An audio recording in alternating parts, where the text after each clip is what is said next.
Hello everyone, it's GigaBeef here, and today I'm going to tell you 6 things that you need to know about the latest patch 0.13 that just dropped before the new year.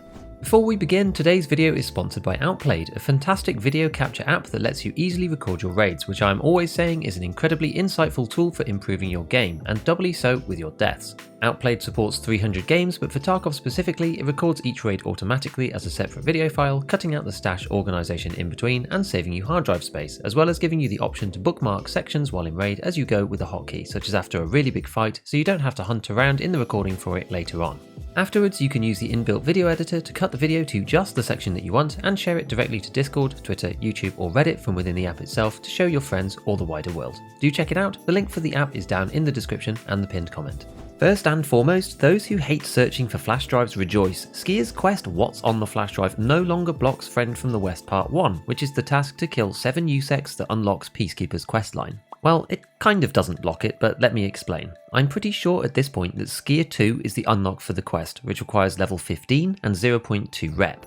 The problem is that EOD players have 0.2 rep to start with, which means that you can get it as soon as you hit level 15 and the correct money spent with him. However, for standard account players, completing Supplier, Extortionist, Stir Up and even Flash Drives will only get you to 0.17.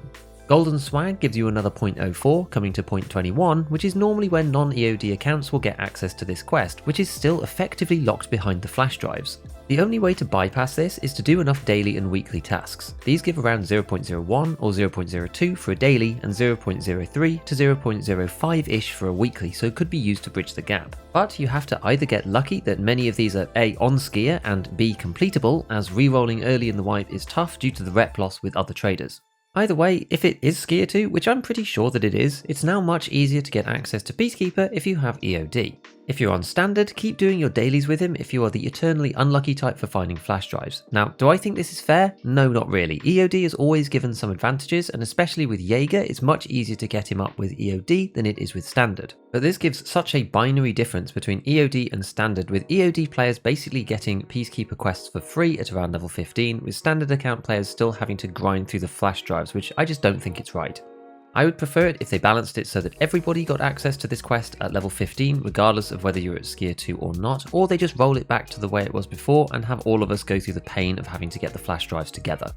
So once you have Friend from the West Part 1, you can either force it on Factory or naturally get it as you play, which unlocks Peacekeeper's first quest, Fishing Gear. In the past, this series of quest lines prevented players from doing anything with Peacekeeper for ages into their progression due to the specific flash drive requirements. On to number 2. While you're going around the maps, be careful of the new Scav spawns. Long-time players will remember a lot of these spots from around the time Reserve was added to the game, but Scavs are back in some of their old haunts, on Shoreline around Road to Customs and Tunnel, the Guard Tower between Road to Customs and Railway Bridge, and around the Spine Rock to the west of Power Station are some particular points that come to mind. On Woods, Scavs are spawning around Old Station as well, and I'm sure there are probably a few other locations that I've missed off. With Shoreline being so heavy on Scav kills in the early game starting with Punisher, having so many extra locations on the map to check is really useful, despite the fact that Scavs are scarier than ever. They have in fact just taken an accuracy nerf as per Tarkov changes, so let's see if that helps to reduce the insane one-taps that many players have experiencing recently. Number 3 is for those Freelookers out there. Previously, you were able to Freelook whilst in aim down sights mode, which gave a zoom-like effect due to the decrease in the field of view in that sighting mode, but BSG didn't like how players were using it to ADS their gun into the floor and Freelook upwards, using it effectively to get a zoom for scanning players in the distance, so they removed it completely in one of the previous patches. This meant that Freelook was then locked entirely whilst using scopes, which was pretty annoying. This patch, however, Freelook is back, but it has been adjusted with the nuances that BSG were looking for. When you look away from the optic, the field of view change is actually reverted back to your character's natural setting, and only zooms back in again when you release the key to look directly down the optical scope. Now, Clean has done a great video on the further implications of this, so go and watch that if you want some more info on it, but what this new method allows you to do is to retain your standard field of view even when aiming down sights. You might have noticed how to do this yourself by accident previously, as how the Freelook is set up in Tarkov means that you can get it locked to one side or the other if you press other keys at the same time. Personally, I have Freelook on the Alt key, which is a throwback to the old DayZ and PUBG days, which means that once you've Freelooked and the zoom has disappeared, you can recenter the optic and do something that is also bound to Alt, such as graduated lean or sidestep depending on your controls. Then you can let go of the Alt key and the unzoomed state stays in place even if you sprint or ADS. Although this is not intentional, it should stay honestly, and it really feels like a personal preference thing. I actually don't like it and prefer having some zoom when using optics and scopes, as otherwise the picture is too small and it makes things harder to hit for me, but some people do like it this way. Clean has actually sent this off to BSG to ask them to make it into a feature, because currently if you want to do it, you can't use Freelook again as it cancels the locking effect.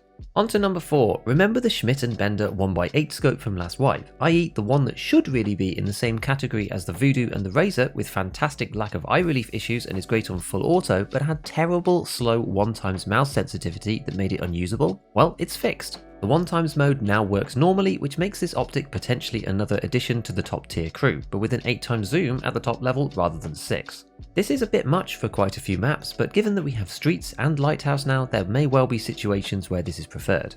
Currently, this scope still goes for a discount on the flea market, but I'm certainly not the only person to have noticed this, so expect prices to be going up from today. Number 5 is another item-based change, the RFB. This is no longer purchasable at Skier 2 for cash and is now on Skier 3, but before you cry, it has been replaced by a barter instead for 2 gas analyzers.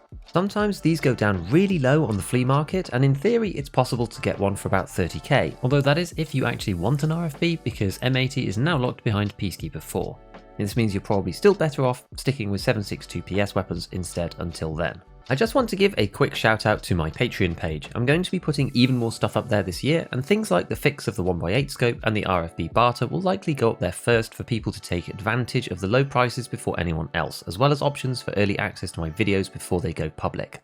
Patreon is also really fair on creators, with a much higher split than Twitch, YouTube, or really any platform, allowing you to get something back in return for supporting in the most creator friendly way. Please do go and check it out, and thanks to those who already support me over there. Alright, so on to number 6. AKs have, practically speaking, all taken a recoil nerf in the early game. The reason for this is that several parts are locked behind gunsmith tasks now, which makes them difficult to get a hold of until you've progressed a reasonable amount. Firstly, the AK-100 handguard that I spoke about in my AKS-74U video is behind Gunsmith 2, which makes adding lasers and foregrips to the regular length AKs much more problematic now, but the AK recoil pad has also been moved behind Gunsmith 6.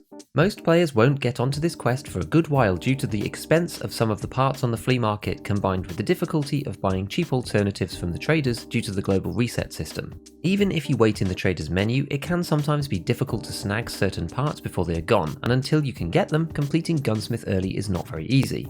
Because the recoil pad was pretty much the best bang for buck attachment for all AKs early on, providing 5% recoil reduction and 2 ergonomics with no downsides, this practically adds about 7 recoil to all 545 AKs and 9 recoil to all 762 AKs until you can access it cheaply again.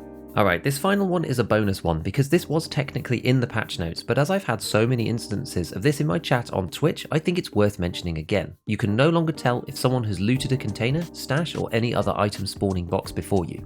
Apparently, the fact that boxes closed for the player after use but didn't for other players on the same server was a desynchronization bug, but I personally preferred it that way, as before you could glean some information about the area, especially early on in a raid, through the trail left behind by other players.